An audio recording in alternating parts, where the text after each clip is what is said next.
স্বাধীনতার মহান ঘোষক জিয়াউর রহমান সাহেবের কাছে গিয়েছিলেন যে আমরা কি করব, আমাদের দেশে কি খেলা থাকবে, আমরা এগুলি থেকে মুক্ত থাকতে চাই।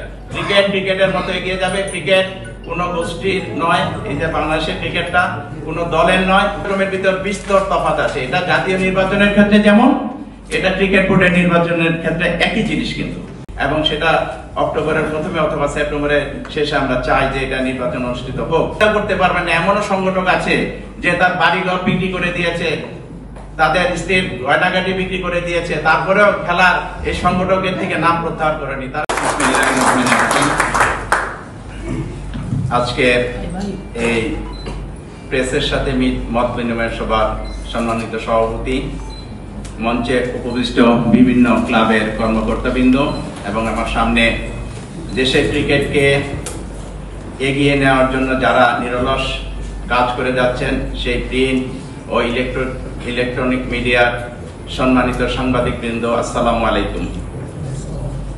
আপনারা জানেন যে গত কয়েকদিন ধরে আমরা মিডিয়াতে বেশ কিছু চাঞ্চল্যকর খবর নিউজ দেখতে পাচ্ছি, যেটা আমাদেরকে সত্যি সত্যি পীড়া দেয়। আপনারা জানেন যে বাংলাদেশের ক্রিকেটটা কিভাবে এত দূর এগিয়ে আসছে, সেটা যদি আমরা একটু অতীতটা ঘেঁটে দেখি, যে স্বাধীনতা পরবর্তীতে 1975-76 সালে বাংলাদেশের ক্রিকেটটা কিন্তু একটি যে বাংলাদেশের ক্রিকেটটা কি থাকবে, ক্রিকেটাররা কি খেলবে, আন্তর্জাতিক অঙ্গনে কি এই ক্রিকেটের পরিচিতি লাভ করবে, সেটা নিয়ে একটি দ্বিধাদ্বন্দ্ব সৃষ্টি হয়েছিল। সেটার পরিপ্রেক্ষিতে তখনকার যারা ক্রিকেটার আছেন, বিশেষ করে আমাদের এর আগে যারা অনেক নামি দামি খেলোয়াড়রা আছেন, তারা একটি সঠিক দিক নির্দেশনার জন্য তৎকালীন প্রেসিডেন্ট, শহীদ প্রেসিডেন্ট, স্বাধীনতার মহান ঘোষক জিয়াউর রহমান সাহেবের কাছে গিয়েছিলেন যে আমরা কি করব, আমাদের দেশে কি খেলা থাকবে, ক্রিকেট কি আন্তর্জাতিক অঙ্গনে এটার পরিচিতি লাভ করবে করবে না, সেটার একটা সিদ্ধান্ত নেওয়ার জন্য। এবং একটি জিনিস উল্লেখ করি যে খেলোয়াড়রা তখন কিন্তু বাংলাদেশের ক্রিকেটকে এগিয়ে নেওয়ার জন্য তারাই কিন্তু সংগঠক ছিলেন। তারা নিজেদের টাকা পয়সা খরচ করে মাঠ তৈরি করতেন, মাঠ রেডি করতেন, বল কিনতেন, ব্যাট কিনতেন। তারা এইভাবে কিন্তু ক্রিকেটটা এগিয়ে নেওয়ার চেষ্টা করছে। এবং তারা যখন ওনার কাছে গেলেন, তখন উনি একটি বলল যে অবশ্যই ক্রিকেট থাকবে এবং আমরা সেটা আন্তর্জাতিক অঙ্গনে কিভাবে এই ক্রিকেট খেলা পরিচিতি লাভ করবে সেটার একটি উদ্যোগ গ্রহণ করেছিলেন। আপনারা জানেন তখন এমসিসি কে আমন্ত্রণ জানিয়েছিল বাংলাদেশ, এবং এখানে তখন 3 দিনের একটি আন্তর্জাতিক বেসরকারি টেস্ট ম্যাচ অনুষ্ঠিত হয়েছিল এমসিসি বনাম বাংলাদেশ। সেটা খুব সম্ভবত জানুয়ারি মাসের 7 তারিখ বা এরকম হতে পারে, 1977 সালে। এবং ঢাকা স্টেডিয়ামে ওই খেলায় কিন্তু সশরীরে প্রেসিডেন্ট জিয়াউর রহমান সাহেব উপস্থিত ছিলেন। এবং এটার ধারাবাহিকতা কিন্তু আস্তে আস্তে বাংলাদেশের ক্রিকেট আন্তর্জাতিক অঙ্গনে প্রবেশ করে এবং পরিচিতি লাভ করে, যে বাংলাদেশের খেলোয়াড়রা খেলতে পারে। এটা সম্ভব হয়েছে আমাদের দেশের যে তৎকালীন যারা ক্রিকেটার আছেন, তাদের নাম বললে আমি শেষ করতে পারবো না, তারাই সংগঠক ছিলেন। এবং এই সংগঠক এবং ক্রিকেটাররা মিলে যেভাবে ক্রিকেটকে এগিয়ে নিয়ে এসছেন, সেটা আমরা কৃতজ্ঞতা চিত্তে সারা জীবন স্মরণ করব। এবং আপনারা জানেন পরবর্তীতে এই খেলাগুলি ঢাকা কেন্দ্রিক হয়ে যায়, সারা বাংলাদেশের ক্রিকেটাররা ঢাকামুখী হয়ে যায়। আপনার ইংল্যান্ডে যেমন কাউন্টি ক্রিকেটে সারা বিশ্বের ক্রিকেটাররা খেলার জন্য মুখ হয়ে থাকেন, তেমনি বাংলাদেশের প্রত্যন্ত অঞ্চলের সকল ক্রিকেটাররা ঢাকার কোন লিগে কে খেলবে সেটা খেলার জন্য কিন্তু পাগল হয়ে গিয়েছিল এক সময়, এবং এখনো আছে, সেটা উন্মুখ হয়েছিল তারা খেলার জন্য।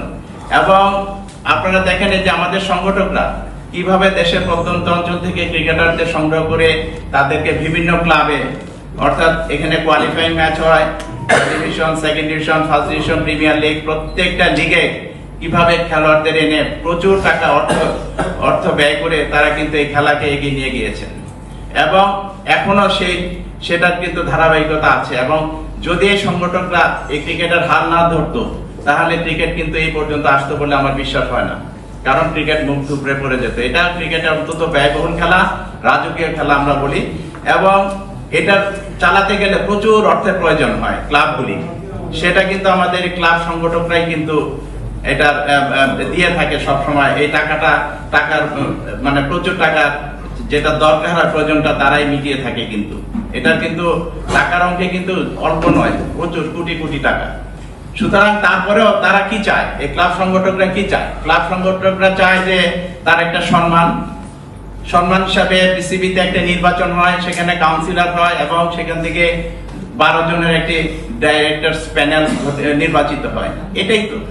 এবং তারা এই কাজগুলি করার জন্য দেশের ক্রিকেটকে যে কিভাবে এগিয়ে নিয়ে গিয়েছেন সেটা আপনারা জানেন, আপনাদের লেখনীতে বিভিন্ন সময় আসছে।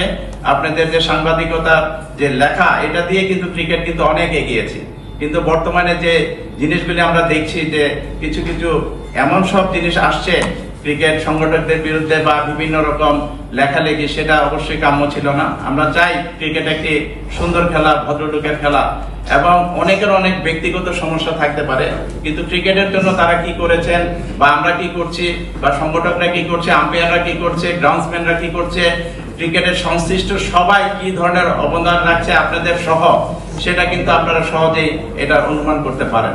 সুতরাং আমরা চাই এই ধরনের নোংরামি যাতে না হয় এবং আমাদের ক্রিকেট সংগঠক যারা আছে তাদেরকে যাতে যথাযথ সম্মানিত করা হয় সেটার দিকে একটু বিশেষ নজর রাখার জন্য।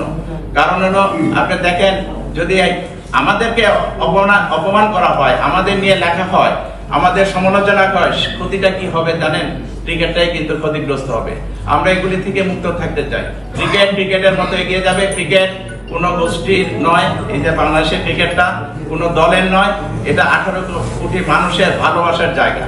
এই ভালোবাসা থেকে কিন্তু সবাই,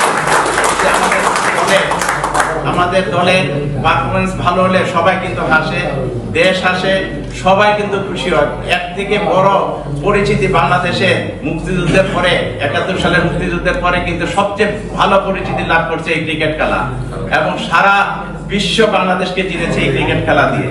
সুতরাং আবার বাংলাদেশ যখন খারাপ খেলে তখন সবাই কিন্তু কাঁদে, সবাই সমালোচনা করে, পুরা দেশ কিন্তু তখন কাঁদে।